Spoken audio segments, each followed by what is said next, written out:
Hello mga beshi, ayan, crosswind pa rin po yan, dyan, yung way na yan ay papuntang Napa, ayan, marami po siya talagang mga Christmas light ang lahat ng mga puno dyan, papuntang dulo doon is Napa po yan, Napa parang cafe, ganun.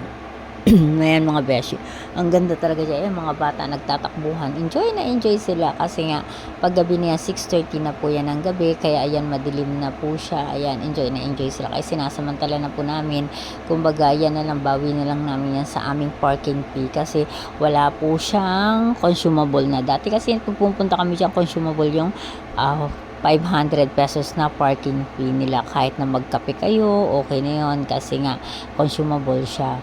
Pero ayan, ganyan, kaya wala na, kaya sinasamantala ng picture na lang, gala-gala, ayan.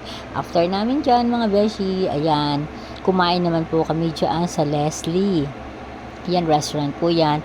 Masarap po yung mga pagkain dyan mga beshi. Ayan, tapos overlooking, kaya lang hindi nga po namin makikita na kasi nga po ay gabi na, alas 7 na po yan ng gabi.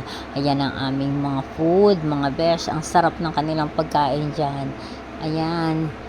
Ayan, ang dami namin, diba? Ayan, mga bata, ayan, ang kanilang food. Ang sarap, meron siyang, syempre, hindi mawawala ang bulalo, pansit, tsaka, yung mga inihaw nila, masarap din chicken nila, may fish, meron daing na bangos. Ayan, ang sarap ng kanilang bulalo. Ayan, mga besh, kain tayo, mga beshi. Ayan, ang sarap niya, no? Yung may inihaw sa isang bilao. Mayroon siyang pusit, mayroong chicken, may fish, ayan. Ayan, tapos habang kumakain kami, meron naman siyang na kumakanta, ayan mga besh. Ayan sila.